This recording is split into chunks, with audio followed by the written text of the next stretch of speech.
हमारी संस्कृति, हमारी पहचान। यज्ञ, योग, आयुर्वेद सदा रहे हमारे साथ। भारत के प्राचीन ग्रंथों एवं आधुनिक विज्ञान का दिव्य संगम, यज्ञ महिमा।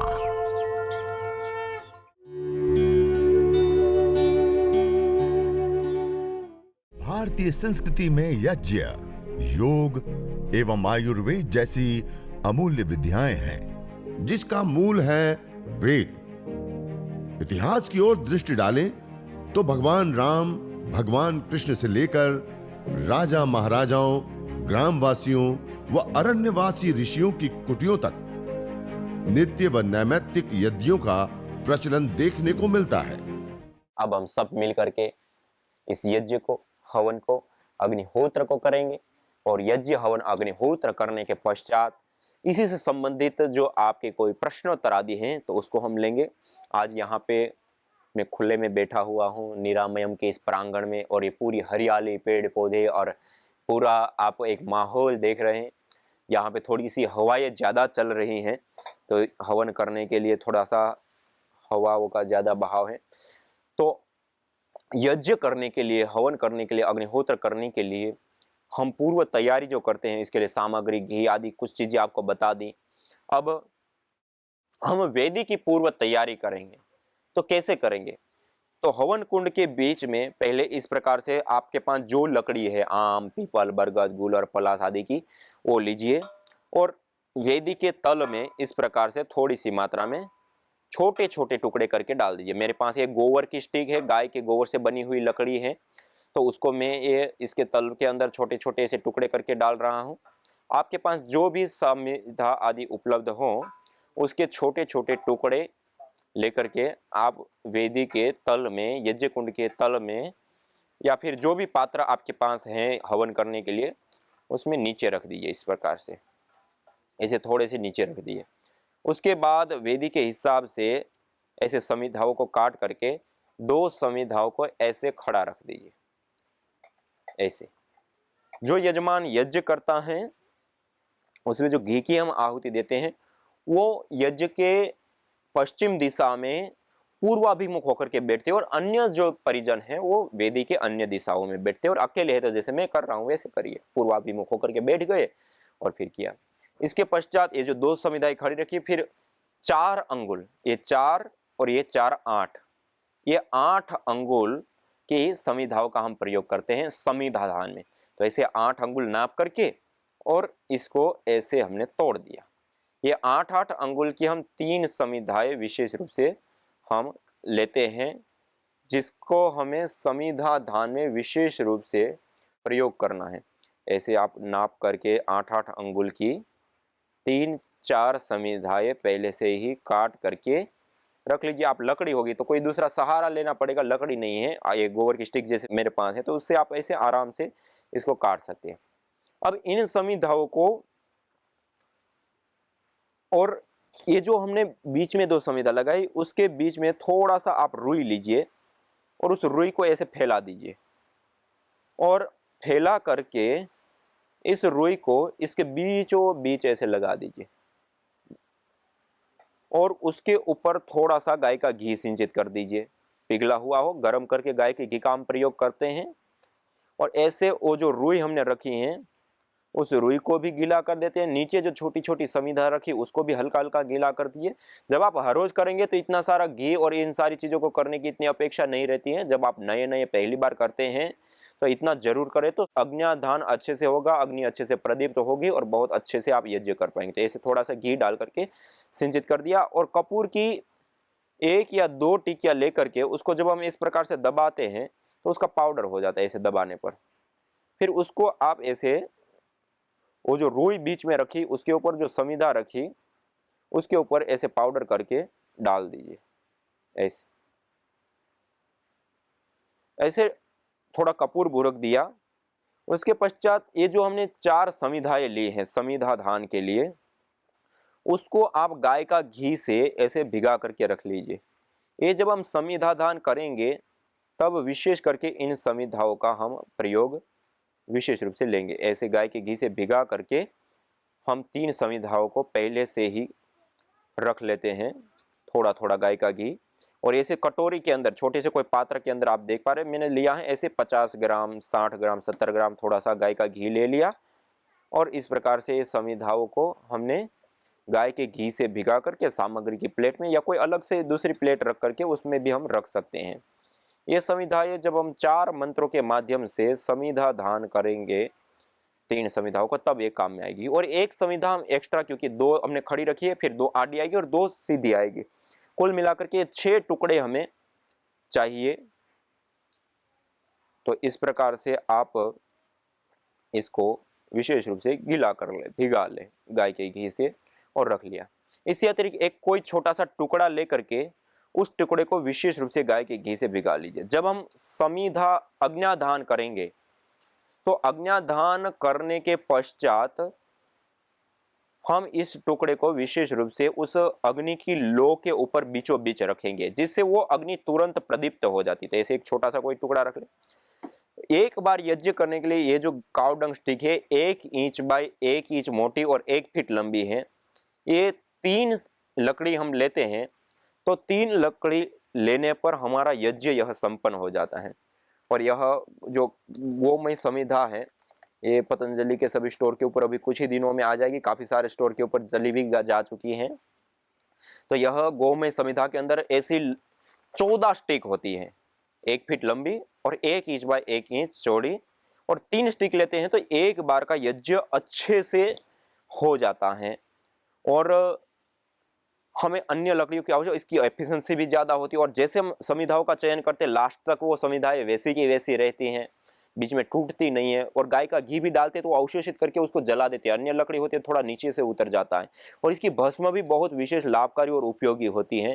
तो यह गोमय समिधा का हम विशेष रूप से प्रयोग लेते हैं। तो ये हमारी पूर्व की तैयारी हो गई। अब सीधे बैठ करके ब्रह्मांजलि में हाथों को रखते हुए लंबा गहरा श्वास भर के हम पावन ओंकार का उद्घोष करेंगे। लंबा गहरा श्वास भर के ओ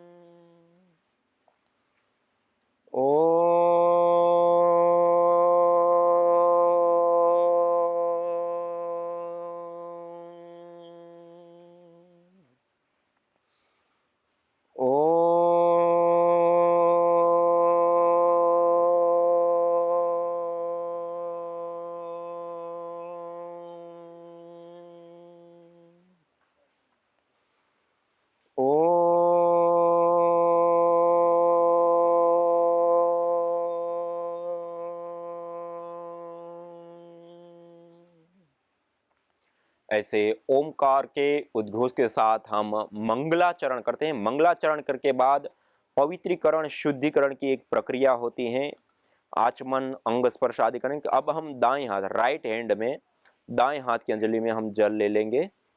दाएं हाथ की अंजलि में जल लेने के बाद अब हम मंत्रोच्चारण पूर्वक इस जल का हम पान करेंगे। नालीनुमा हथेली बनाते हुए ओष्ठ के साथ लगा करके बिना आवाज करते हुए इस जल का पान करते हैं। ऐसे 3 बार करते हैं 3 मंत्रों के माध्यम से। इसको कहते हैं आचमन।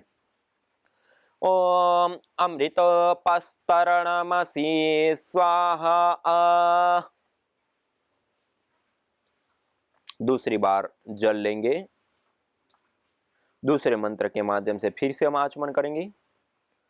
ओम अमृता पिधानमसि स्वाहा। तीसरी बार जल लेंगे। ओम सत्यम यशः श्रीर्मय श्री श्रयतां स्वाहा। इस प्रकार 3 बार आचमन करने के पश्चात फिर हस्त प्रक्षालन हमने कर लिया, हाथ को धो लिया। जो छोटी सी प्लेट है उसमें अवशिष्ट जल डाल देते हैं।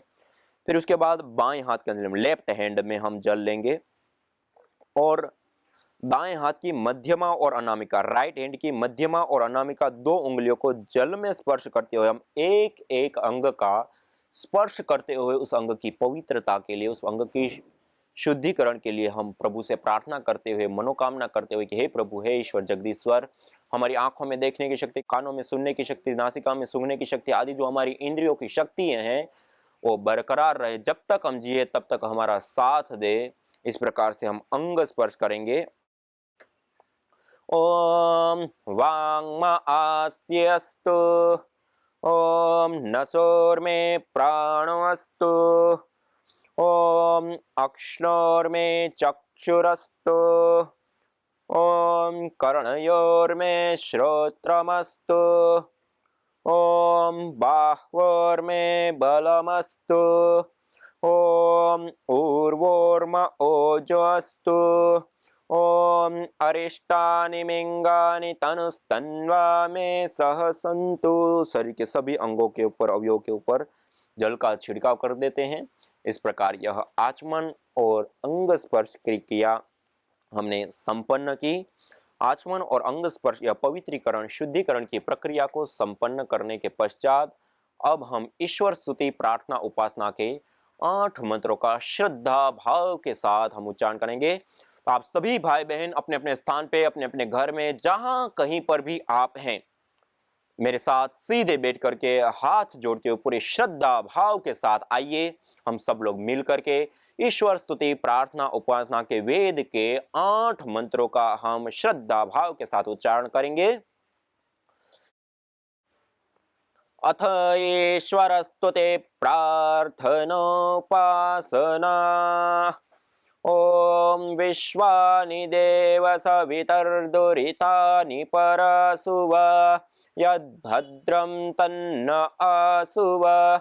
ओम हिरण्यगर्भः समवर्तताग्रे भूतस्य जातः पतिरेक आसीत्, सदाधार पृथिवीं द्यामुते मां कस्मै देवाय हविषा विधेम। ओम य आत्मदा बलदा यस्य विश्व उपासते प्रसिसंयस्य देवाः, यस्य छायामृतं यस्य मृत्युः कस्मै देवाय हविषा विधेम। ओम यः प्राणतो निमिषतो महित्वैक इद्राजा जगतो बभूव, य ईशे अस्य द्विपदश्चतुष्पदः कस्मै देवाय हविषा विधेम। ओम येनद्यो रुग्रा पृथिवी च दृढा, येन स्वस्तमितं येन नाकः, यो अंतरिक्षे रजसो विमानः कस्मै देवाय हविषा विधेम। ओम प्रजापतेन त्वदेतान्यन्यो विश्वा जातानि परिता बभूव, यत्कामास्ते जुहुमस्तन्नो अस्तु वयं स्याम पतयोरयीणाम्। ओम स नो बन्धुर्जनिता सविधाता धामानि वेद भुवनानि विश्वा, यत्र देवा अमृतमानशानास्त्रिति ये धामन्नध्येरयन्त। ओम अग्नेनय सुपथाराये अस्मान् विश्वानि देव वयुनानि विद्वान्, युयोध्यस्मज्जुहुराणमेनो भूयिष्ठान् ते नम उक्तिं विधेम। इतीश्वर स्तुति प्रार्थनोपासना।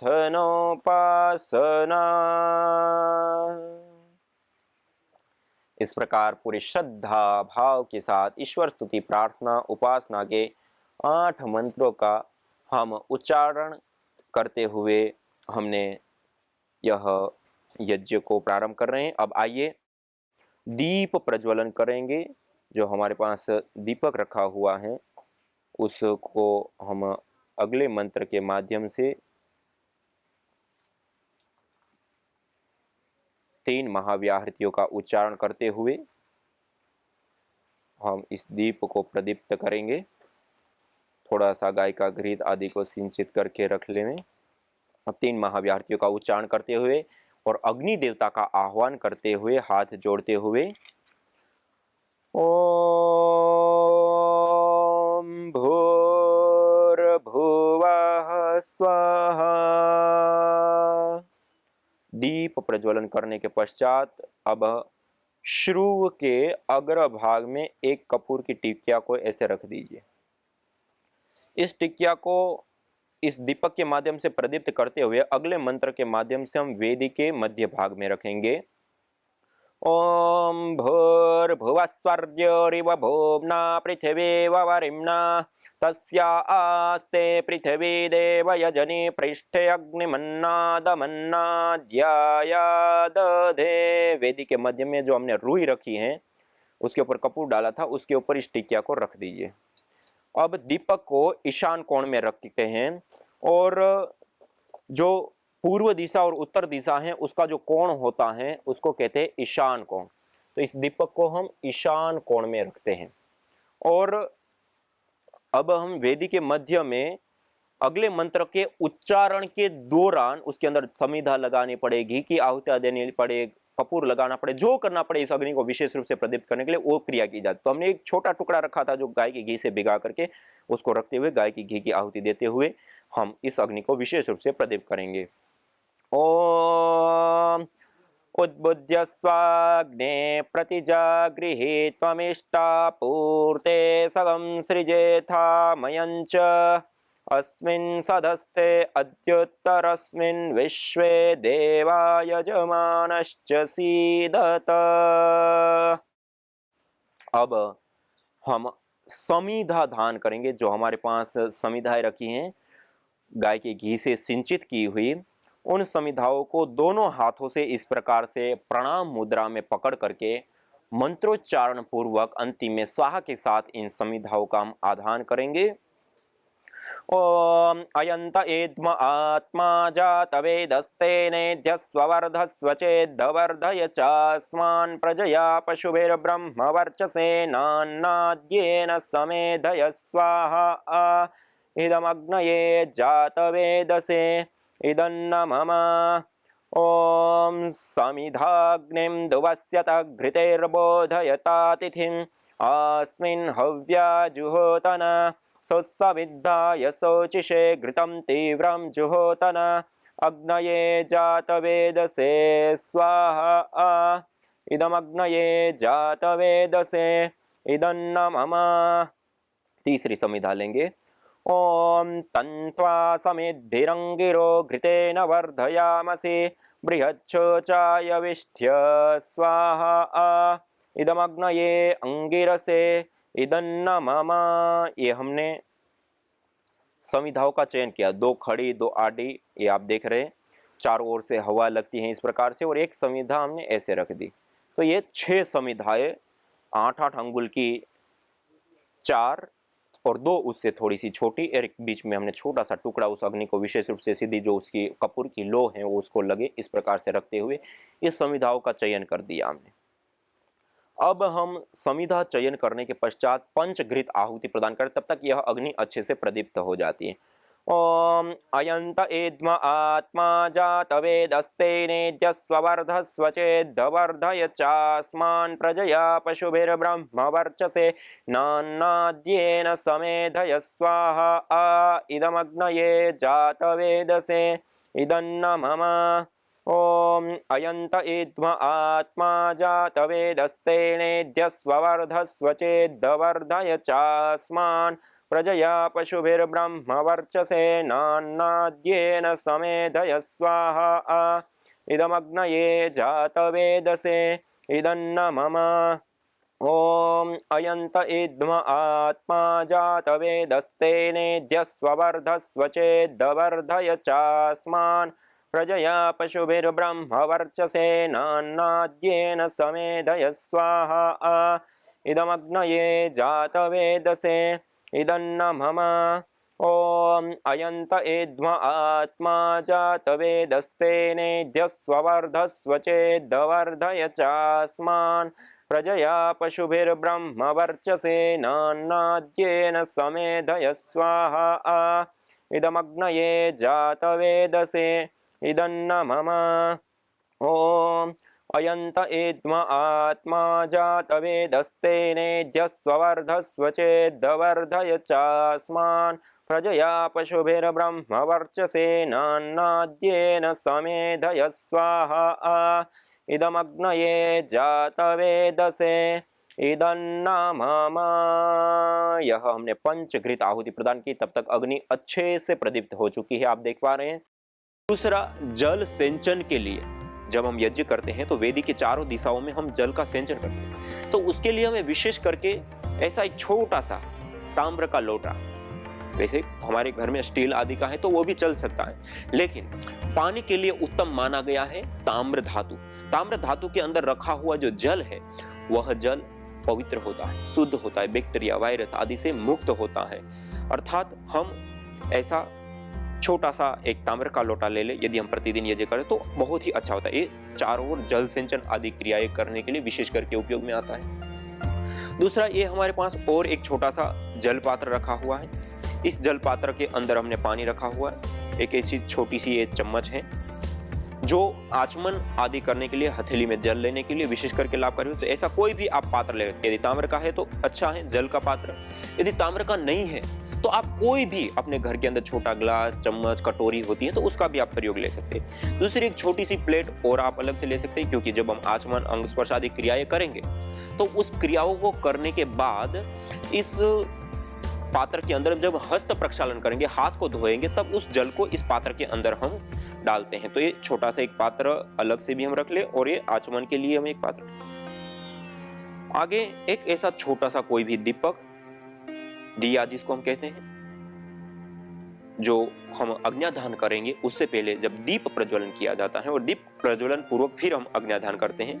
ये दीपक एक छोटा सा कोई भी आप, क्योंकि घी का जो पात्र होता है वो यदि तांबे का ना हो तो अच्छा, क्योंकि तांबे के अंदर वो तुरंत गर्म भी ज्यादा जल्दी से होता है, और दूसरा घी उसमें ज्यादा देर रहने से उसमें जो विशेष रूप से परिवर्तन आते हैं उसके कारण से वह द्रव्य सही नहीं रहता है। तो घी का जो पात्र हो तो वह या तो हम पीतल का रखें, और विशेष यदि हम रखना चाहें तो कांसे का उत्तम पात्र माना गया है घी के लिए।